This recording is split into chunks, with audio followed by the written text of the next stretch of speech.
Bloomberg Audio Studios. Podcasts, radio, news. Welcome back to a special edition of Bloomberg Surveillance from Bloomberg Radio. You're listening to a special edition of Bloomberg Surveillance. I'm David Gura with Tom Keene and Joe Mathieu. Breaking news this afternoon, President Joe Biden abandoned his re-election bid.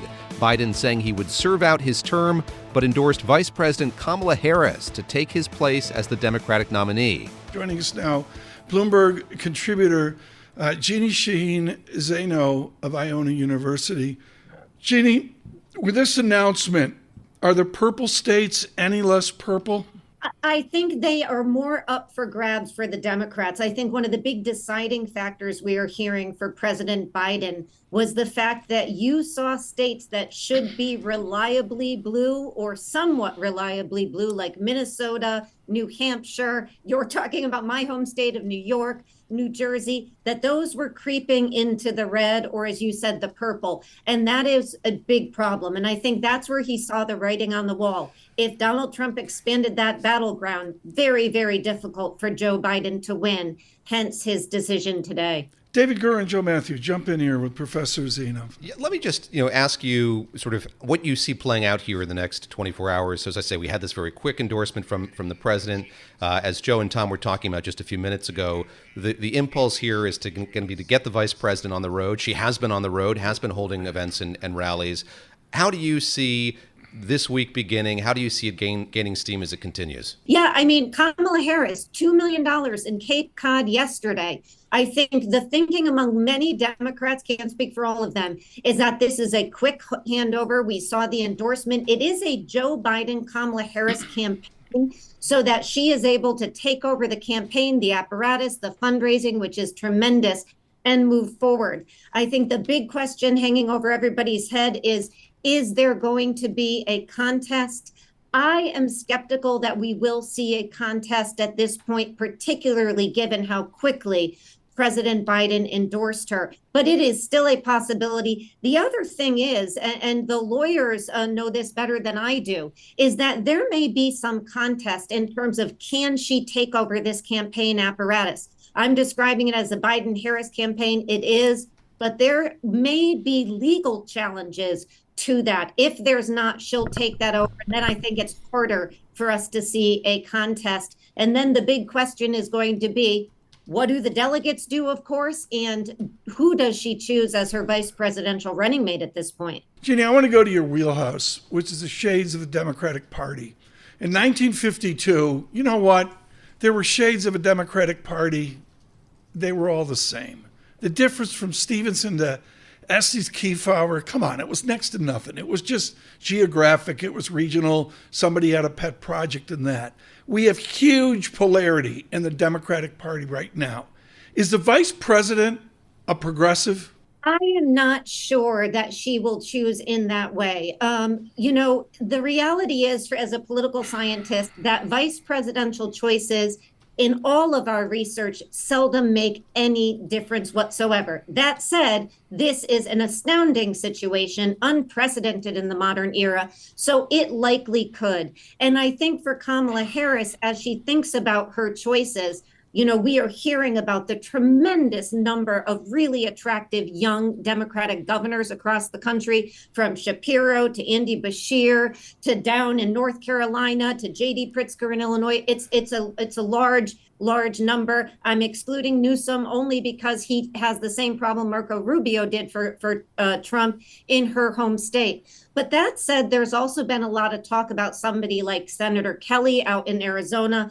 If I had to guess, I think she is going to choose a geographic match rather, and somebody who she personally can work with, obviously, and who she thinks could be president if something should happen to her, as opposed to think about the ideological split in the Democratic Party. And the only reason I say that is because you're right, there is that difference in the party. But one thing that unites all Democrats right now is beating Donald Trump. That's at the forefront of all of their minds. Okay. And that's why I think she doesn't go progressive necessarily. Beautifully said. David Gura, Terry Haynes has said this, and many others well. We're desperate for polls like we've never been in our modern political history.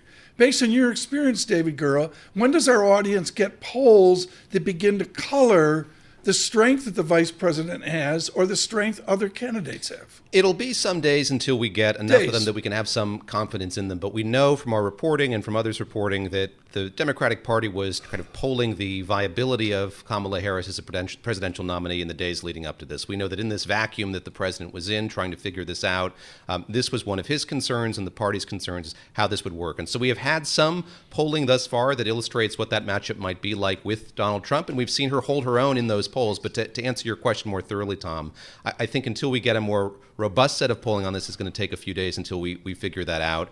And I'm just going to note here the kind of endorsements and comments on this continue to roll in. We have a comment now from President Clinton, former Secretary of State Hillary Clinton. They're issuing a joint statement here about Kamala Harris. It begins with a preamble of them thanking Joe Biden for the service that he's had to the country in this role most recently, but throughout his long career. Then they say, we are honored to join the president in endorsing Vice President Harris, and we'll do whatever we can to support her. Jeannie, I'm curious how well Americans know Kamala Harris. You mentioned how insignificant the role of a vice president might be historically, how little a difference that might make, but she has name recognition, and that's something here. But how much do most people know about her and her record as Attorney General in California, and indeed sort of what makes her tick? What are the policy agenda items that are most important to her? You know, I think on the plus side, Kamala Harris has really done a very strong job of going out and talking about women's health, pushing back on the Dobbs decision, the right for people, I shouldn't just say women, to do what they want with their own bodies. And that has been something I think many Americans now associate with her. That said, to your point, while she did run in 2020, she was a, one-term senator from California, previously a state attorney general, so well known in that state, not quite as much across the country. Although as the first African-American woman and Indian-American woman to achieve the vice presidency, she did get a lot of coverage in the announcement of her choice. On the downside, she was flagged with the border issue for a long time, and that has really drawn down people's concerns about her ability to do this job. So there's some mixed reaction, but she is going to have to go out and sort of come out from Joe Biden's shadow, if you will. One thing I would note, and I think to her credit, throughout all of these last 3 weeks, she has been on the campaign trail pushing hard for Joe Biden, and her people were very clear. She is not going to get involved in this race to see who should succeed him. And so that is on the plus side for her. I look at where we are, and folks, we want to draw in here not only the expected statements by worthies, by Democrats, by Republicans, but across all, and take advantage of the social media at this historic moment. Tim Alberta is at the Atlantic, and he's really done studies, careful studies of evangelical America, just among other things. And Jeannie, here's what Tim Alberta comes out really right now.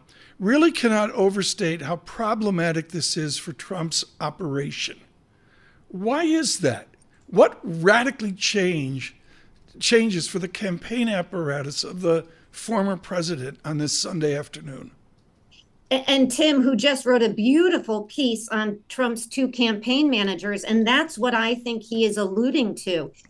It was very clear in that really well done piece about Chris Lasavidas and Susie Wiles that their entire campaign was shaped by going against Joe Biden. To have this switch at the last minute after their convention, which is the most coverage, arguably, Donald Trump is going to get until if there is another debate with a new candidate, they have to shift their entire focus. So the uncertainty we're talking about for the Democrats is also true on the Republican side. And that's what I think he's alluding to. They've got to quickly shift their focus now to Harris or somebody else because she is not the nominee yet. Jeannie, thank you so much. Through the afternoon, Jeannie, Professor Zaino will be with us. She's at Iona University. Jeannie Sheehan Zaino. A number of others are looking at this, and one of them is the difference between Gura and I. We're lazy. We do things. We do the big take. We do podcasts. We stroll in. We go to lunch. Laura Davidson never goes to lunch. She is the journalist in Washington covering these tensions, and we're thrilled that she could join us. Now, Laura, I want you to look forward.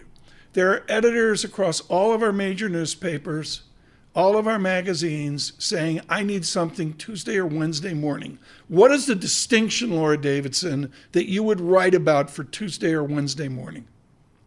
So the next steps are not clear. Biden has endorsed Harris, and presumably that means many of his delegates will back Harris. But the big unknown is, will someone else jump into the race? Democratic rules party rules don't require that Biden's delegates back Harris. So, California Governor Gavin Newsom, Michigan Governor Gretchen Whitmer, they want to jump in the race. Suddenly, we could have a contested convention on our hands.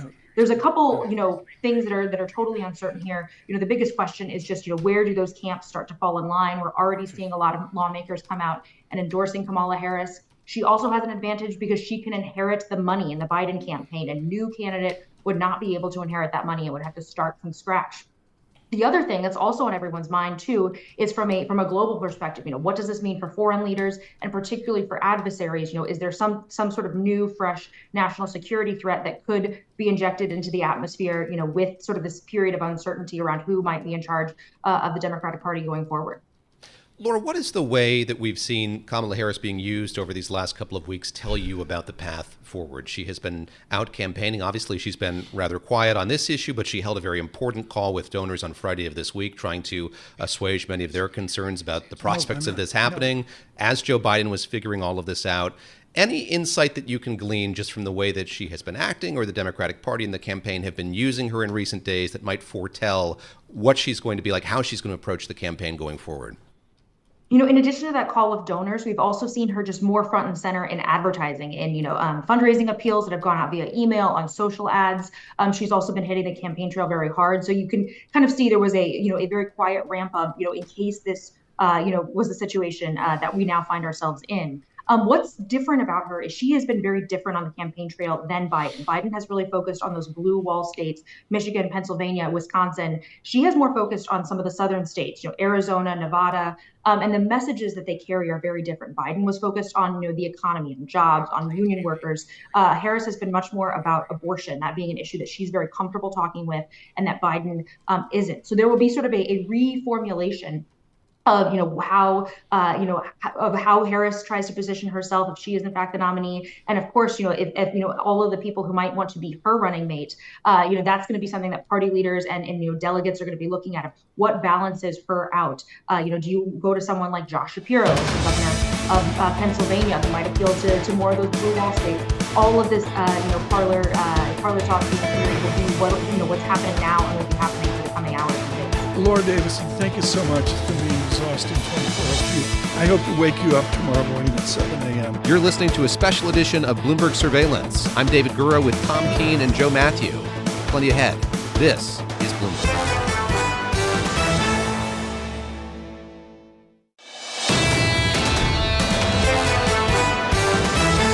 Welcome back to a special edition of Bloomberg Surveillance from Bloomberg Radio. You're listening to a special edition of Bloomberg Surveillance. I'm David Gura with Tom Keene and Joe Mathieu. Breaking news this afternoon, President Joe Biden abandoned his re-election bid.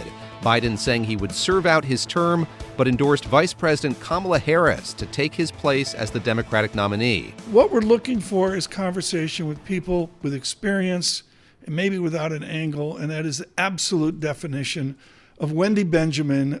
To say she's deputy managing editor, it's a big, long title. She wouldn't come to Bloomberg unless it was a big, long title, but she was definitive at the Associated Press with McClatchy and USA Today.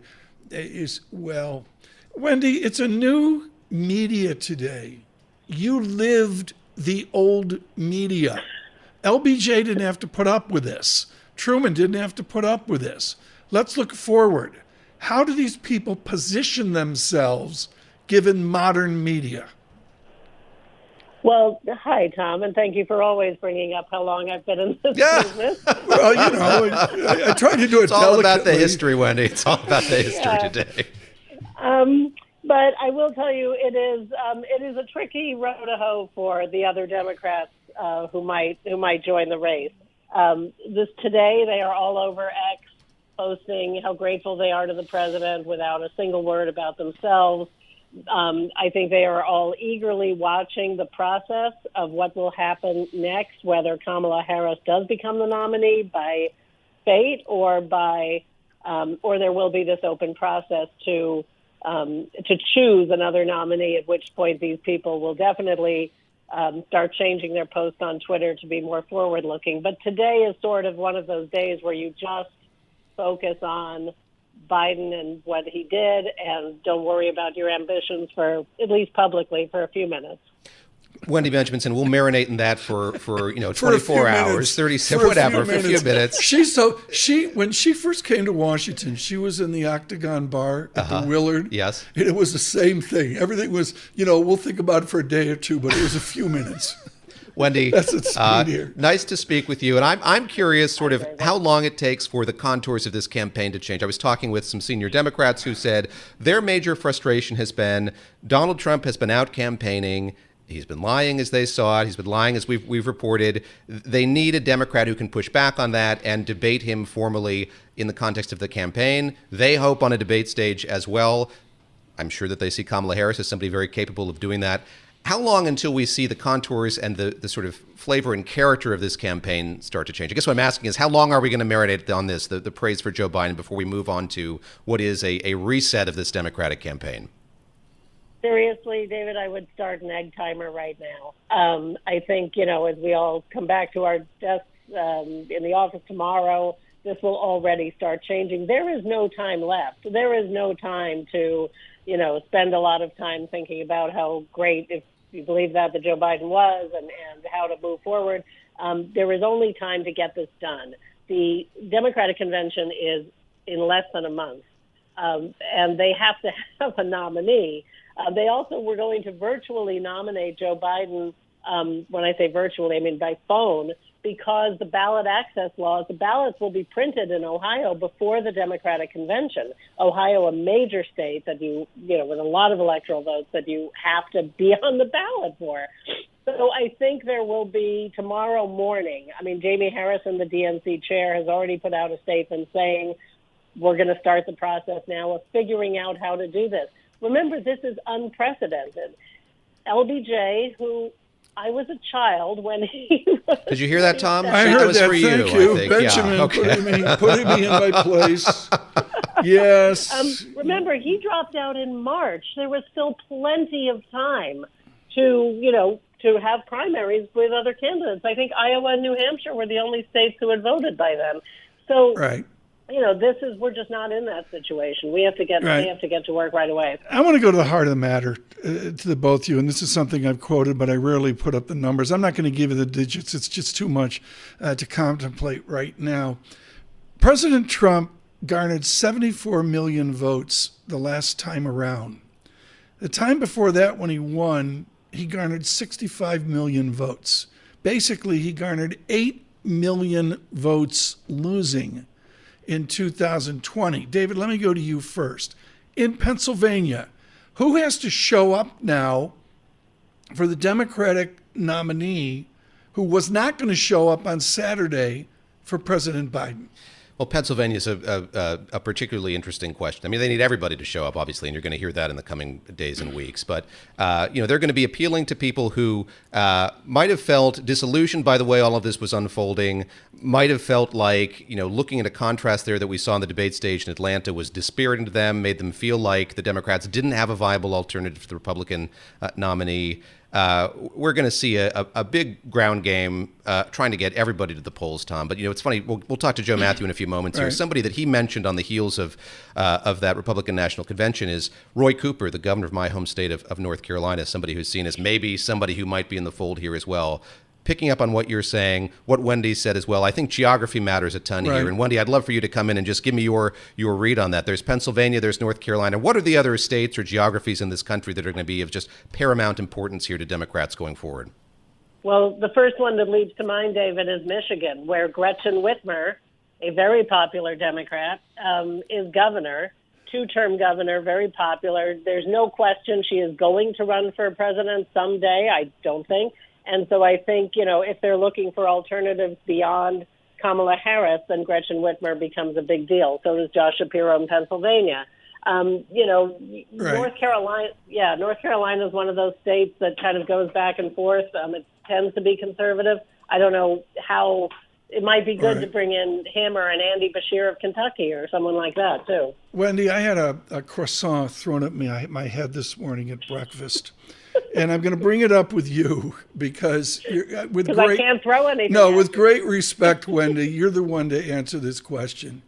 Now, you just mentioned Harris Whitmer is a potential ticket.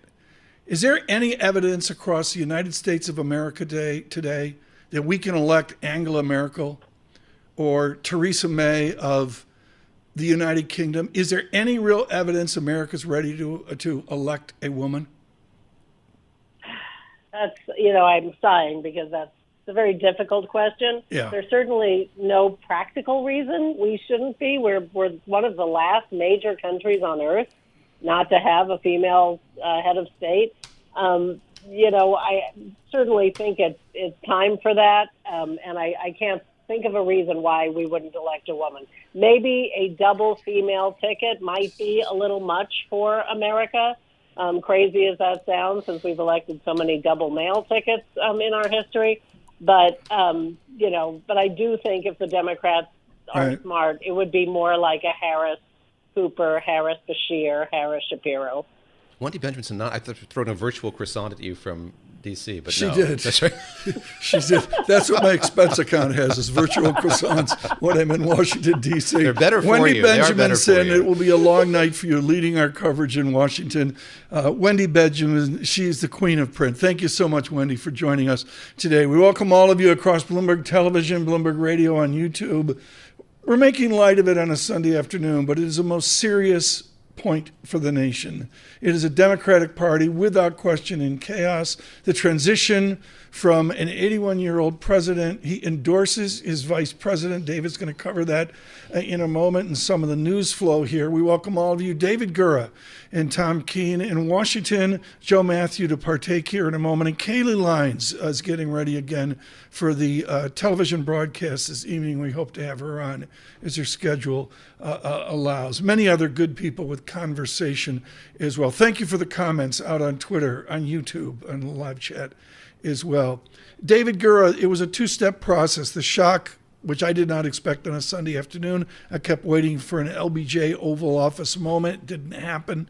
And then the endorsement of the vice president. Yeah, it was a very funny interregnum. So let's start with the announcement itself. As you say, I was waiting over the course of the weekend for that announcement to come out from the White House. Perhaps there'll be an Oval Office speech, as you say. I think we might still get that later this week. In his letter to the American people, the president saying that in the coming days he'll say more about his decision to do this. I think yet we will get that kind of formal moment for him to spell all of this out the way that he wants to. But reading that letter, one page in length, just a few paragraphs, there was no mention of Kamala Harris, Joe Biden's vice president. Then a few minutes passed, a few more minutes passed, and we got his full-throated endorsement, yes, via X, of Kamala Harris. He's going to support her in the campaign for president.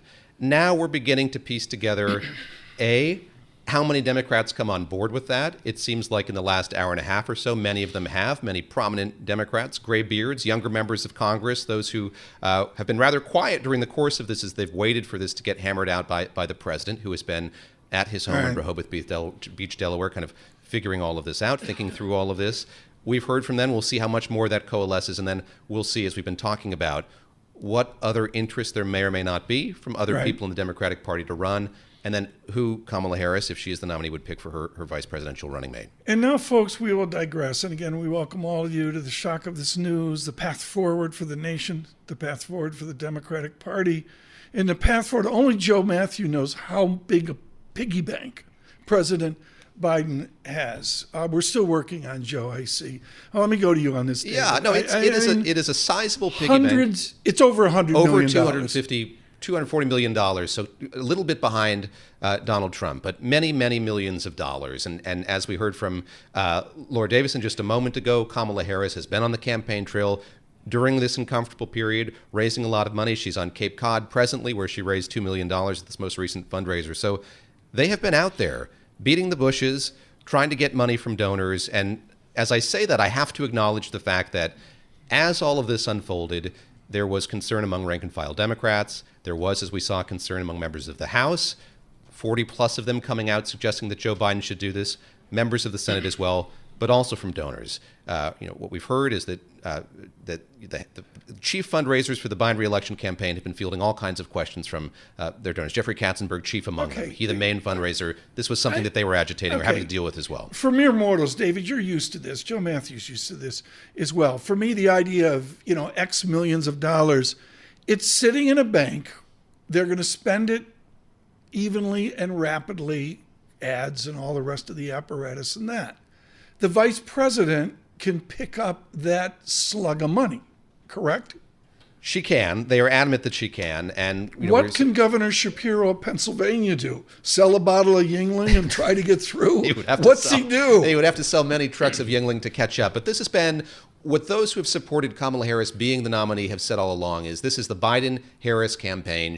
Her name is on the ticket. She's helped raise this money. Fair. She could get that money and others couldn't. And that has been one of the principal reasons why they've said in this period when there's been a lot of haggling, she's the clear choice because she has access to it. Look, you know well, Tom, these campaigns are expensive. Campaigns cost many millions of dollars. Sure. To not have that and to start with many weeks to go until the election would be incredibly difficult. Is it August 10th in Chicago? That's I right. can't read. That might be Jackson Hole, but it's a busy I August. can't keep track of it. You're listening to a special edition of Bloomberg Surveillance. I'm David Gura with Tom Keene and Joe Mathieu.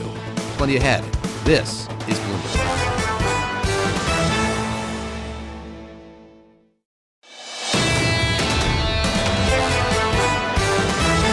Welcome back to a special edition of Bloomberg Surveillance from Bloomberg Radio. You're listening to a special edition of Bloomberg Surveillance. I'm David Gura with Tom Keene and Joe Mathieu.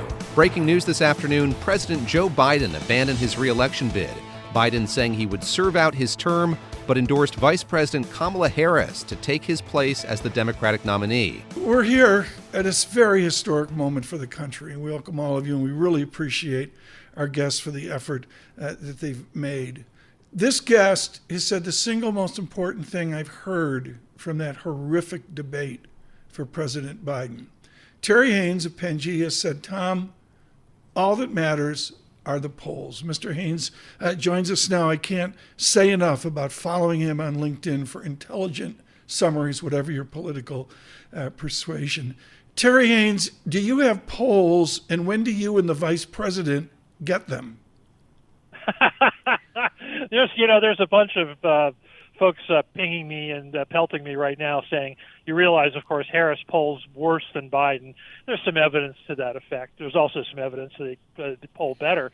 My advice all along has been, ignore the green eye shade stuff. You're now pulled from Washington political technicians who love talking about this stuff and how you can dial it up or dial it down. Harris is going to be in uncharted waters, if indeed it is Harris. And I imagine that the energy that comes from this campaign and Democrats rallying around her, really give Democrats a big shot in the arm here. And on polls, last thing I would say is the two-way national average today, before Biden dropped out, was Trump up by 3, with a bunch of polls that have margins of error that are bigger than that. So, Harris is not far off the scent here, and right. My immediate prediction is she probably gets a little stronger. Talk about that strength, if you would, Terry. It's great to speak with you as always. And I've had a lot of people say to me, look, Kamala Harris hasn't been able to campaign as much as she might like to, might not have as big a policy portfolio as she wants to, in part because of the relationship that she has with the president, in part because they don't want her to be out front. They want to be out front. So that wall drops. She's able to get out there. What are we likely to see from her? I mean, I've watched her at some events recently. She is a powerful speaker. She's very facile with everything that's in her portfolio and more. What do you expect her on the campaign trail to look like now? My advice all along has been, I wrote a piece about this back in February at one point, believe it or not, about how you basically underestimate Harris at your peril. It's very fashionable in Washington to walk around and say, well, she doesn't speak so well, and there's plenty of examples of that, and you'll now see them all in campaign advertisements for the next 4 months. But where she's really strong, and and it dovetails very nicely into the Democratic message, which is on all the social issues that are the core of the Democratic message. And I would expect her to hammer away at that. and that is a powerful message not only to Democratic base, but it's an enticing message to a lot of independent voters as well. One thing that the Democrats have to do in order to win is to keep Trump underwater with independents, and Harris being a hugely forceful advocate on social issues of all kinds, is something I think you'll see them be relentless at.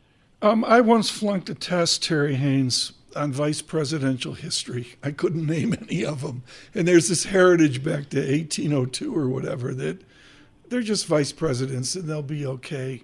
To the point you made with David Gura moments ago, do we really know who the prosecutor from California is? No, I don't think we do. I agree. Thank you. She's had very much a meteoric rise, but you haven't seen her out there on her own really shining, and she's never been in a contested election before, really, other than her first one where she barely won. But California being among the bluest of blue states. This is a very different arena. It's a very different arena, and if I could, I'd love for you to take a stab at the question that Tom asked me, so I can answer with some authority the next time he asks me. But who is she? Who is she looking for? We know what the process is going to be like. She's going to meet with all of these folks whose names we've seen floated in recent days, see who she gets along with, who might bring what to the ticket. What's yours? If you had to game that out, if you had to look at the pluses and minuses of what each offers, who does she need to pick? What type of running mate does she need to pick? She needs a centrist swing state governor. Would be my instinct. So you're in Philadelphia. I think they've won 60 games so far this year. The Phillies are just killing it, Terry Haynes. You're in Philadelphia. Hey, my Pittsburgh Pirates beat them Friday night and Saturday night. So their surveillance correction here on a Sunday. And their stadium their ball field is far more elegant than in Philadelphia.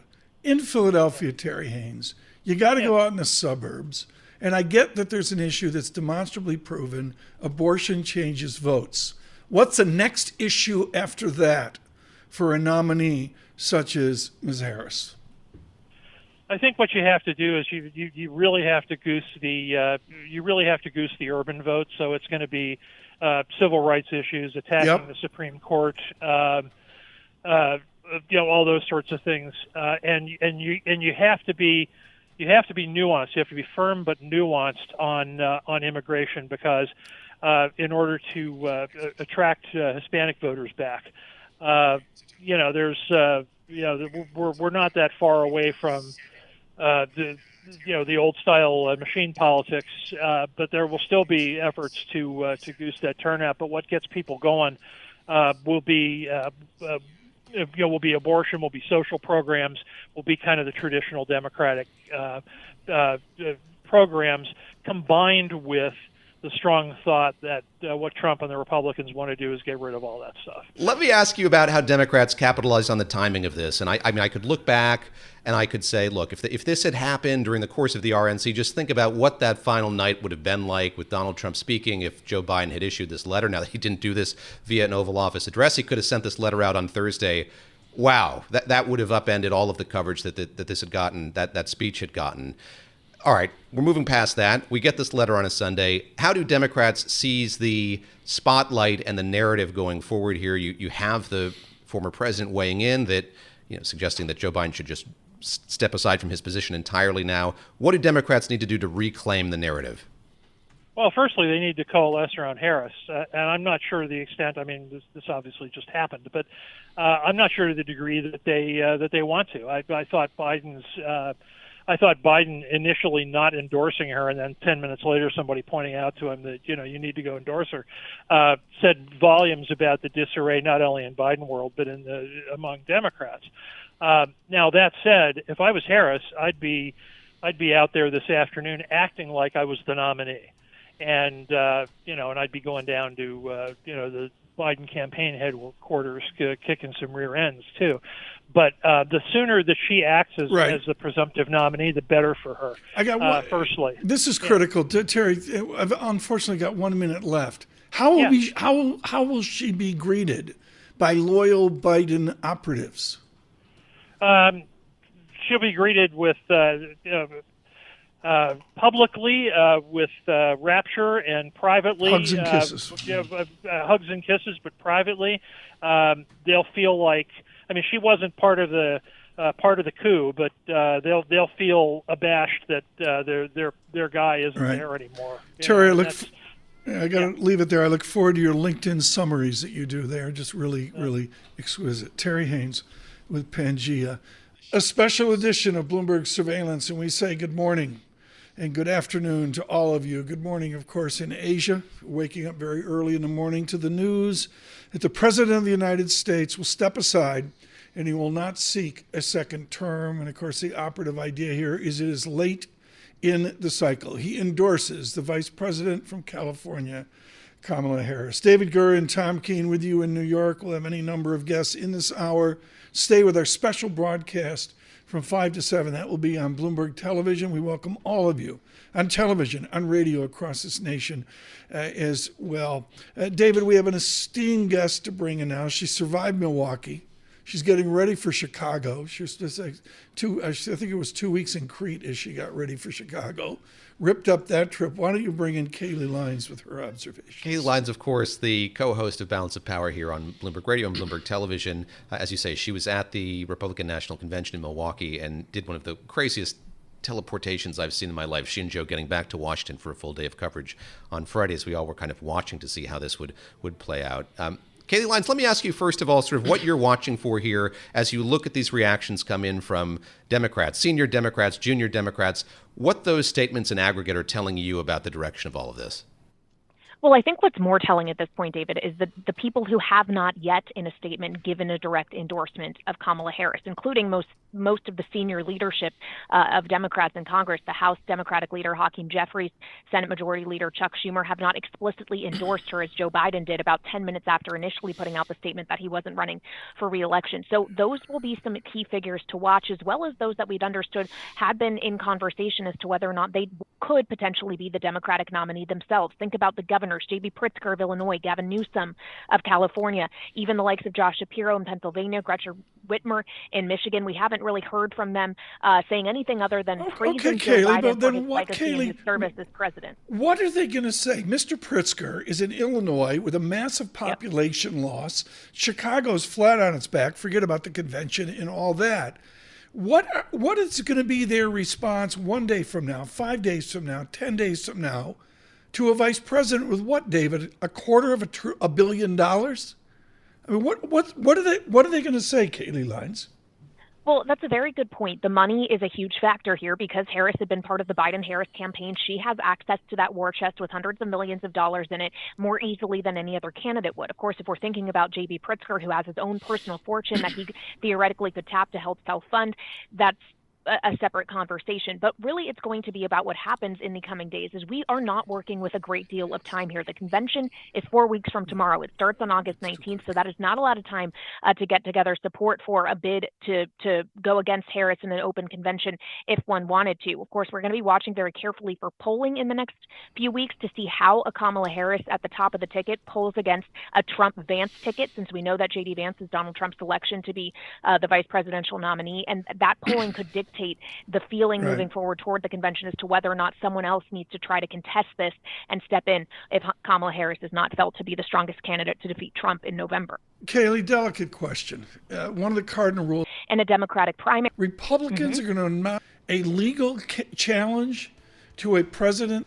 On Bloomberg Television and Bloomberg Radio worldwide, from our studios in Washington and New York, Joe Mathieu, David Gura, and Tom Keene with this special edition of Bloomberg Surveillance. Joe Mathieu and Kayleigh Lines. You're listening to a special edition of Bloomberg Surveillance. I'm David Gura with Tom Keene and Joe Mathieu.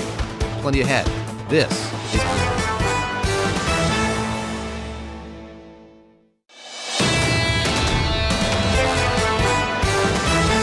Welcome back to a special edition of Bloomberg Surveillance from Bloomberg Radio. You're listening to a special edition of Bloomberg Surveillance. I'm David Gura with Tom Keene and Joe Mathieu. Breaking news this afternoon, President Joe Biden abandoned his re-election bid.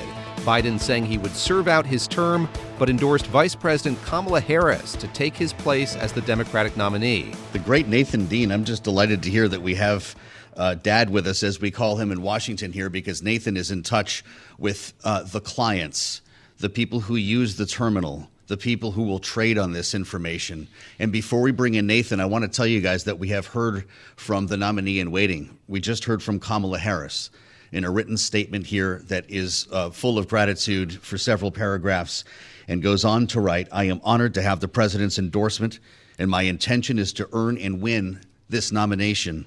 Win, the word that she chooses.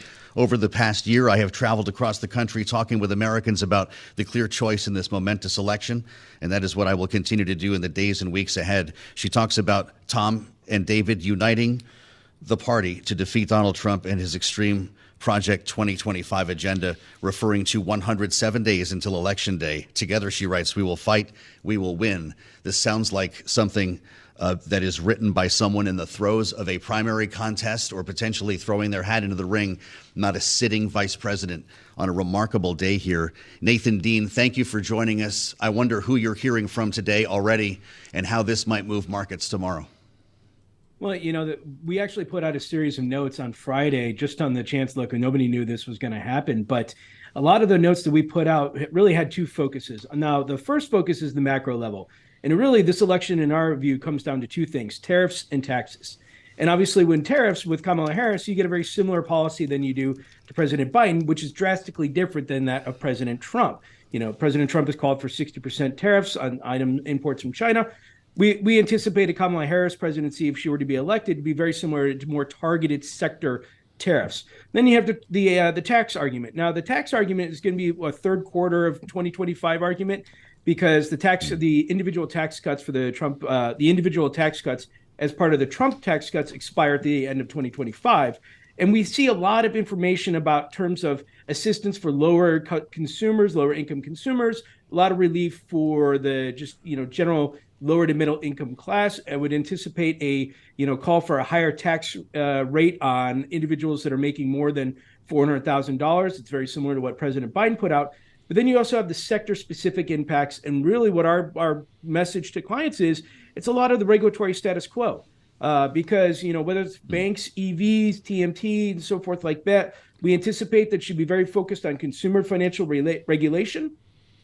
We anticipate that she'd probably have a continuation in terms of M&A strategy and anti-big tech scrutiny, like you see over at the Federal Trade Commission under Lina Khan. And that's a very important point here, is that if Kamala Harris were to win the presidency, I think the regulatory leadership of the Biden-era regulators, most of them would probably stick around for the first year of her presidency. So I think it's just a lot of status quo and very different contrast that you would see under a Trump presidency.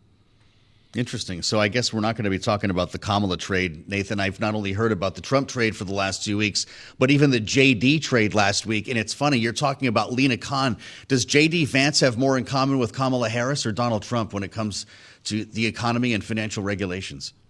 So, it's interesting. I would just first state, this is the vice president policy, and it really depends on, in J.D. Vance's case, if President Trump were to defer to Senator Vance in terms of you go forth and run with these policies. But if he were, Senator Vance is very much aligned with Lina Khan. In fact, there was an event at the Bloomberg D.C. office not long ago where he said President Lina Khan was President Biden's best pick. And he even insinuated last week, I don't think he would do it, that he would, push for Lina Khan to keep her position. But that's the new reality with the Republican Party, of this idea of economic populism. It's not the old Republican Party where you can just say at a high level, Republicans equal good for a big business. That's just not the case anymore. So, what we often also have to say to our clients, though, is just remember, a lot of this is headline risk right now. I'm not saying it's not going to turn into things come to the election time, but you will see statements from President Trump, President Biden, Senator Vance, Vice President Kamala Harris. And when they become president or vice president or are elected, then the question is, how are you going to get your plan through Congress? It's almost like the Hamilton musical again. How are you going to get your plan through? And things begin to actually dial down. If they start and say, I want to do a number 10 on this issue, by the time they get to Congress, it may be a 6 or a 5. So, just always keep in mind in terms of, timing and so forth for the clients that we're talking to, it's really the tariff argument first, taxes second, and then the sector arguments for each individual policies and legislations third. Nathan, bearing in mind this is uncharted territory, I wonder what these next few months like through leading to the election. I think it's safe to say there hasn't been a whole lot of business getting done in Washington already. But how does this slow this down? You look as well at the comments that we're getting from Republicans about whether Joe Biden should step aside. Let's set that aside ourselves and just note here we have a lame duck president. History can tell us a lot about somebody in that position. From a policymaking perspective, from a political perspective, what do these next few months look like given what's changed today in Washington? Well, look, Joe Biden is a lame duck starting tomorrow morning, if not this evening. So there's two other avenues we need to talk about. First is the regulatory stuff. You will probably see President Biden push his regulators to finalize their agenda as soon as possible. Now, this is going to probably come after the Congressional Review Act date. I'll spare the audience, but all just you need to know is that any regulation that's essentially finalized from now until the end of the year could be overturned if the Republicans win a House, the Senate, and the presidency. But I would also anticipate President Biden to look internationally. So this is something that we've seen lame duck presidents do. You know, President Obama did this in the last 2 years of his term. President George W. Bush did this in the last 2 years of the term. Because when Capitol Hill looks at the White House and says, look, I'm not going to stick my neck out for you because you're not going to be here in 6 months, you lose a lot of political capital. So the presidencies often look internationally. So if President Biden has this situation, and I know we're only 3.5 months till the election, approximately 6.5 months until we have a new president. But I wouldn't be surprised if President Biden were to, take the Air Force One, if you will, fly abroad and spend a little bit more time over there, just because the power of the presidency is a little bit more powerful when it comes to international relations.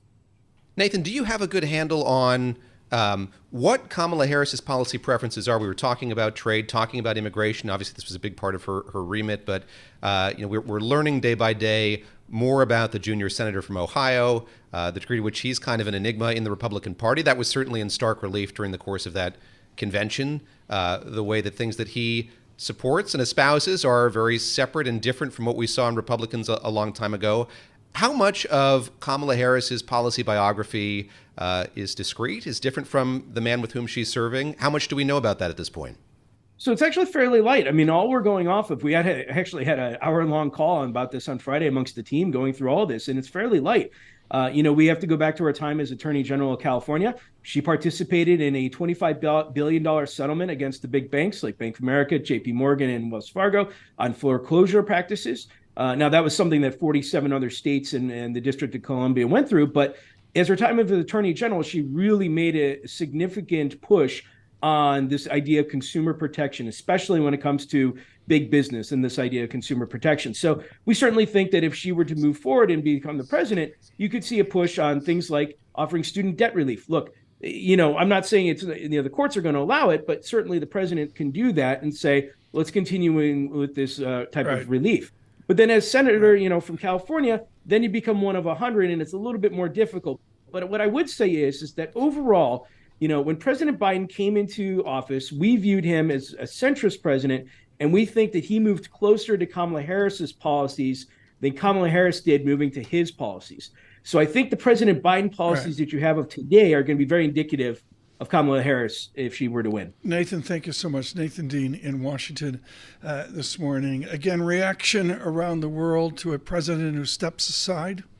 One headline that I saw, I believe that was the Washington Post. Our special coverage, Joe Mathieu in Washington, David Gura in New York, and Tom Keene, a special edition of Bloomberg Surveillance. Joe Mathieu steeled for a 5 p.m. balance of power, which we hope to see as well. Joe, you were weaned on Massachusetts politics. And one of the great things of Massachusetts politics is there were Republicans and Democrats in the middle. From where you sit, Joe Mathieu, is anybody out there on this Sunday afternoon, this Sunday edge of evening, is anybody in the middle? Boy, well, if you mean in the middle between Kamala Harris and somebody else, I think that might be a question. In the middle politically, I don't know. Do you think Seth Moulton, who was one of the first, I think number 3 Democrat in Congress, North Shore of Massachusetts, Salem, who actually called on Joe Biden to step down and called for a new generation, remembering he was blackballed by many in the Democratic Party when he tried to run against Nancy Pelosi.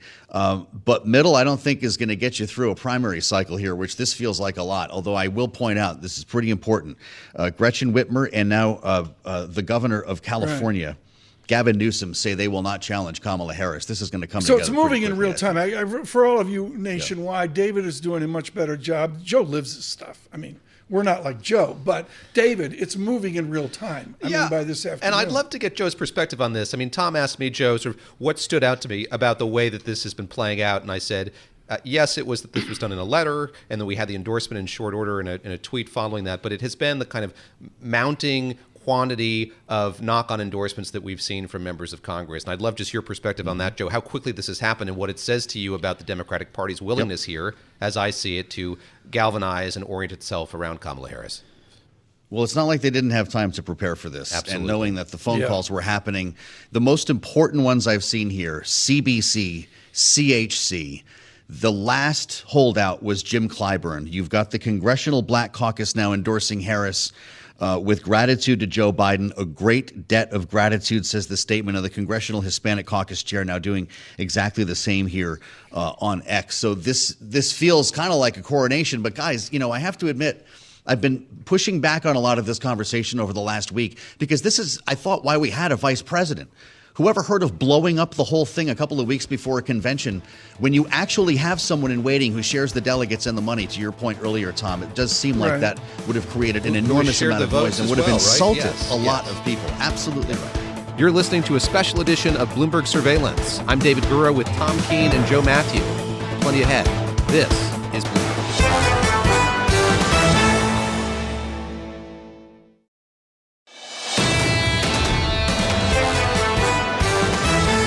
Welcome back to a special edition of Bloomberg Surveillance from Bloomberg Radio. You're listening to a special edition of Bloomberg Surveillance. I'm David Gura with Tom Keene and Joe Mathieu. Breaking news this afternoon, President Joe Biden abandoned his re-election bid. Biden saying he would serve out his term, but endorsed Vice President Kamala Harris to take his place as the Democratic nominee. Joining us now is can I just say my favorite? Henrietta Trey's is just absolutely fabulous at Veda Partners with encyclopedic knowledge of Capitol Hill, because this is not just about the presidential election. It's about a landslide, as the Republicans speak of, a Republican House, a Republican Senate, with Mr. Trump on term 2. I would note Henrietta Trey's, and thank you for joining Joe Mathieu, David Gura, and myself. Jessica Taylor over at the Cook Political Report, writing up a single headline only days ago. Michigan Senate moves to toss-up as Democrats try to defy political gravity. You are expert on Houses and Senate. Does this news today make it less likely of a landslide? I would say a Republican landslide? Yes, thank you for having me. The feeling's mutual. Yes, absolutely. This makes it less of a landslide. American voters, and in particular Democrats, have been primed for this chaos for months now. They knew it well before the sort of elites of the party got on board and started calling for President Biden to step aside and not run for a second term. The American public has disproportionately large support for the Senate candidates, including in Michigan, Wisconsin, Ohio, Pennsylvania, even Montana, than anything that President Biden was doing at the top of the ticket. So his decision, his sort of magnanimous and enormous decision to step aside and put Kamala at the front opens up a race for the vice presidential ticket, opens up a debate about which direction the party is going to go on the electoral college front. And what's interesting to me is that, Trump is ahead by 4.5 points in Pennsylvania.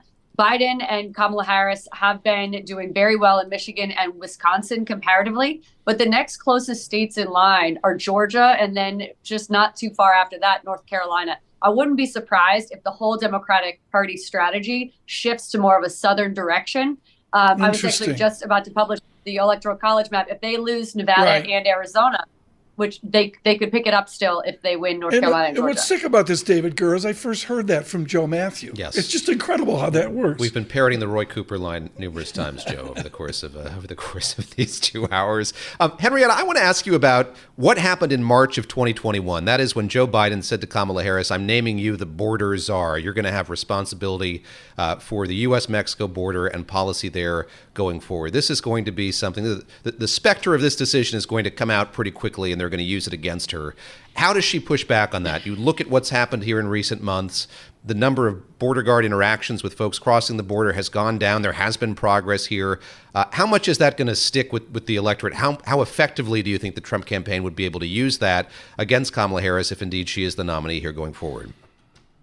It's fascinating. Voter opinion, where they have immigration as the number one issue. These are disproportionately white, male, middle-aged voters who are going to be in the Trump camp, I think, no matter what Democrats convey or Kamala Harris conveys about the facts on the ground. I've been marketing, obviously all the time since February. And one of the most striking things, the constant request I get for information after our meetings is whenever I say, border crossings are down 54%, they're down 40%. They're now at the lowest point they have been even since before Biden took office. And everybody has to fact check that because it sounds so disjointed from what we hear either at the RNC or, for the last 4 years. So I think that there's a big education process that that Kamala Harris and whoever her VP is going to be next, and President Biden, to explain that in the last 6 months, they have gotten immigration crossings at the border below the level even when they took office. So that message is going to have to get across for sure, mostly to Democratic voters. And I would also say suburban white voters like those in Indiana who voted 22% for Nikki Haley just a few weeks back.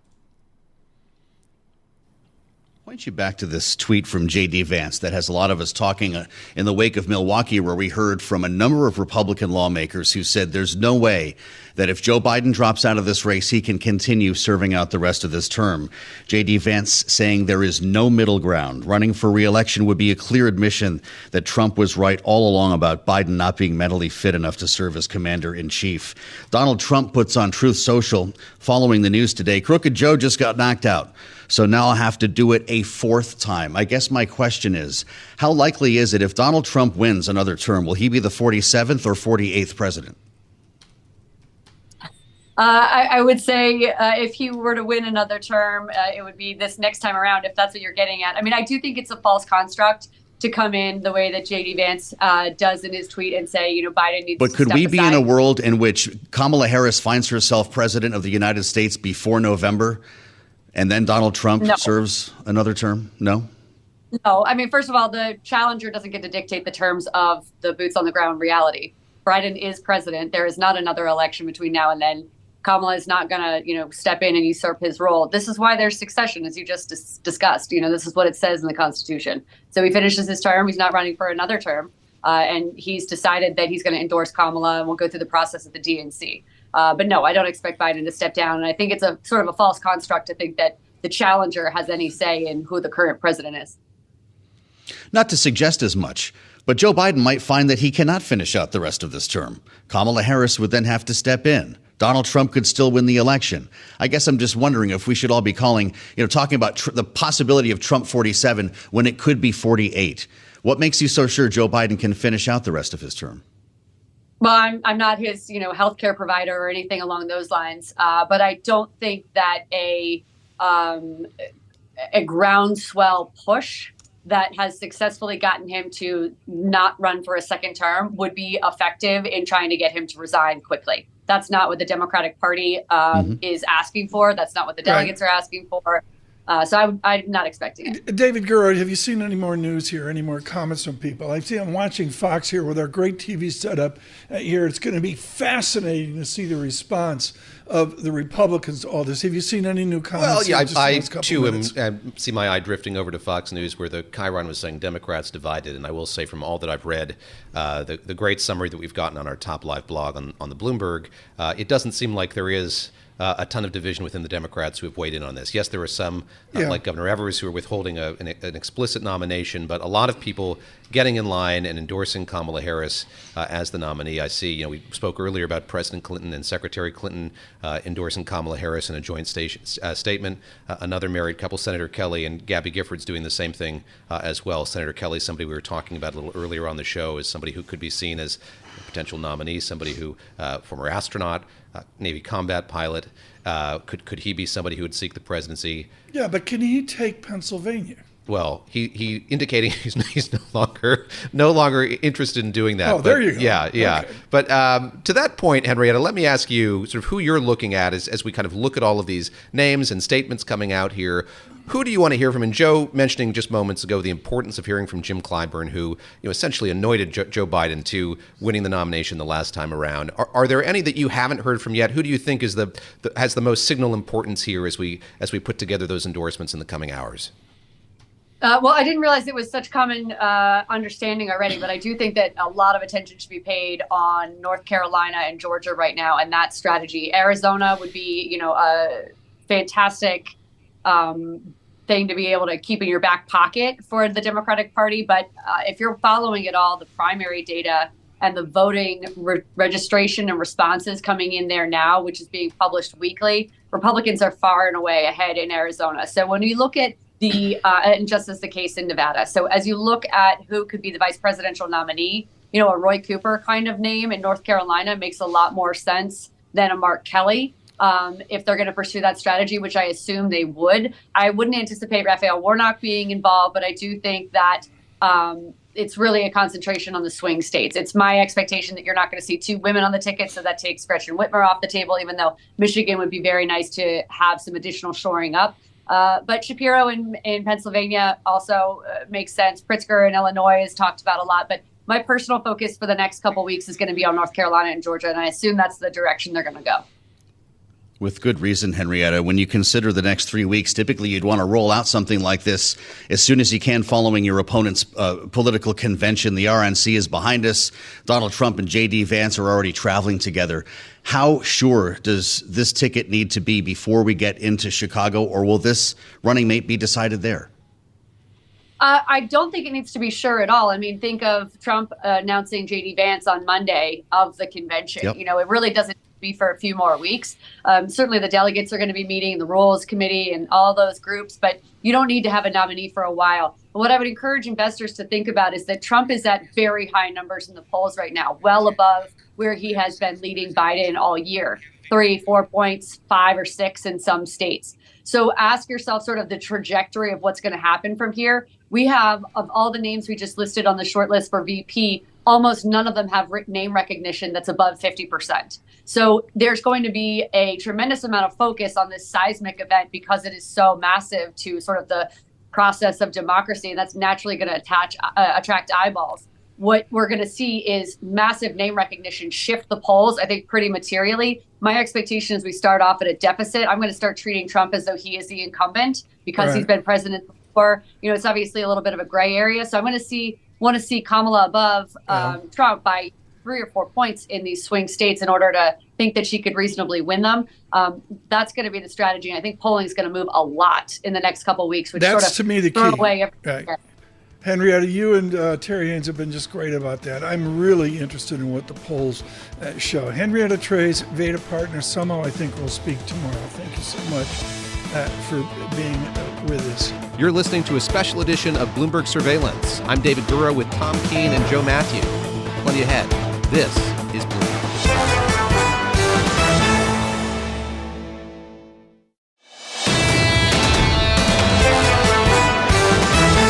Welcome back to a special edition of Bloomberg Surveillance from Bloomberg Radio.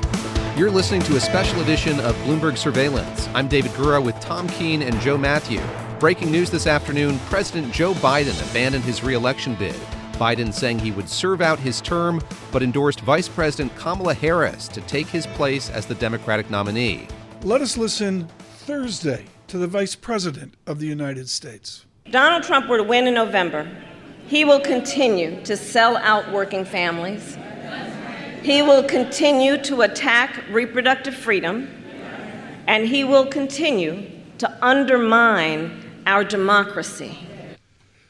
The Vice President of the United States here on this very special Sunday. That was done a few days ago. Joe Mathieu, your thoughts here as we move up towards your balance of power. We heard from J.D. Vance a short time ago. This is the latest since the decision. Joe Biden has been the worst president in my lifetime, and Kamala Harris right there with him every step of the way. This is going to be the message here, that nothing has changed. Remember what we talked about in Milwaukee. This is the same person with a different name. Wait for her to show up at the debate with Donald Trump, which I will submit is going to be a lot more challenging for him than the one he just went through. But the line from the Republican Party is, what you see here is the same as what you had. We just beat Joe Biden. Now we have to do it again with Kamala Harris. Picking up on something you mentioned there, Joe, I mean, I look back at the interview that Bloomberg Businessweek did with Donald Trump. He said this very explicitly. I think they asked him in that interview, Nancy Cook, Brad Stone, and our other colleagues, asking him sort of what difference it would make if the nominee wasn't going to be Joe Biden. And what he said was effectively the campaign is the same. The way that they plan on waging this is the same. And Tom, I think that'll be fascinating to see how true that is here as we move ahead. Joining us right now on Bloomberg Television, Bloomberg Radio, and on YouTube is the most important person for us in Washington. She's Margaret Collins. She's the one that takes care of me in Washington, gets me through the day somehow, and herds cats to the tune of really, David, any Washington news bureau. The person running the news bureau, it's like the worst job in any news organization. It's a big job. I'll say that. I would call it the worst, but she does it with aplomb. We know that. Yeah. Peggy Collins joins us here on this historic Sunday. Peggy, I want to talk about Western Massachusetts because I can remember times where Massachusetts surprised me on the edge of a purple state. You're out of the College of the Holy Cross, which is from Boston, far western Massachusetts. From your reporting and all the sources you have at our Washington News Bureau, would you assume that purple states became more purple this Sunday afternoon? Well, I think, Tom, it remains to be seen. You know, sitting here today in this Washington Bureau that you just mentioned with colleagues like our great Joe Mathieu and you, as you're saying, when you're visiting, it's just a historic day here in Washington. But there are, still several months to go. We're coming off of the Republican National Convention in Milwaukee, where the Republicans were riding high, really feeling like that map that you're talking about, blue, red, purple, had really opened up over the last few weeks after Biden's disastrous debate. And they were talking about states being in play like Minnesota, New Hampshire, Virginia. But I do think, as David was just mentioning, it's going to be interesting to see where the polls land over the next several days. Now that Trump is no longer going to be running against Biden, you're going to have, no matter what, a younger candidate. You could have a woman candidate, and I think it will change the landscape for sure. Joe Mathieu, there are important Congress people, and then there's the most important Congress person for President Biden. The man who brung him, as Joe Biden likes to say, Jim Clyburn, now making it official, endorsing Kamala Harris with a lengthy statement, Tom, that, of course, begins with a lengthy paragraph talking about the honor and privilege of calling Joe Biden a friend, but it ends with the endorsement. I echo the good judgment he demonstrated in selecting Vice President Harris to lead this nation alongside him, and proud to follow his lead and support her for candidacy to succeed him as the party's nominee for president. Peggy Collins, this is a pretty big moment, and the Democrats supporting Kamala Harris, who have been very worried about this being blown into an open fight, are probably breathing a sigh of relief now. Is the idea of a contested convention now off the table? I don't think it's off the table, Joe, but the signs that we're seeing from our reporting so far is that quickly a number of key Democrats, including the Clintons, are coming out and endorsing Harris. So the current right now seems to be going in her direction without any big names that have been talked about. Whitmer, Pritzker, Newsom, coming out yet to challenge. They don't have a lot of time left before the Democratic National Convention starts on August 19th. So the question of whether or not the party can hold together behind a candidate between now and then is critical. Peggy, I think of the old Hemingway quote about bankruptcy, slowly, then all at once, as I think about how all of this happened. And there was at the beginning a handful of Congress people who raised alarm about this, suggested that Joe Biden should drop out. That began to build over the last few days. That's gotten us to this moment. What is your perspective on the timing of all of this? We have a few weeks here till the convention, 107 days until the election itself. I guess what I'm asking you is what took the president so long as we sort of saw the writing on the wall, and how much does that sort of not damage the Democratic Party here going forward, but set them back? What do you? Yes, he had COVID. Yes, he was in Rehoboth Beach, Delaware, fighting that and thinking through all of this. But what do you make of how long this took in light of that poor debate performance and what happened since? Well, I think a couple of things, David. As you mentioned, the debate performance June 27th, but, we were working furiously through July 4th weekend because cracks had already started to form then. So he held on for weeks. He held on through NATO, which was happening here in Washington after July 4th weekend. And then he went through the presser, but didn't knock it out of the park. It was okay after the NATO meeting. And I think it's this past week, the mountain of pressure that just kept building and more people coming out, even while the Republicans were convening in Milwaukee and even after the attempted assassination with Trump, that certain key people came out and called for the president to step aside in the race. I will also note, when you think about the last time this happened in 1968 with LBJ, he did an address from the Oval Office that surprised the nation at the time to say he was not going to seek re-election. In this case, I think Biden really, truly was trying to hold on and thought he might be able to make a case to stay in the race. But ultimately, the pressure just broke that dam, and he had to make the announcement, in a statement over Twitter because he's dealing with COVID in Rehoboth Beach. So I think it's not the way they wanted to do it, certainly, and I think he was fighting to the bitter end to hold on. Peggy, what's that speech going to be like? Alluded to in that note to the American people, he's going to explain his decision more in the coming days here. What do our colleagues expect in terms of both presentation, what we're likely to hear from the president? Any sense at this point of how much that's going to mirror what we got from LBJ in 1968? I think we're still reporting out when exactly that will be and where he will do it.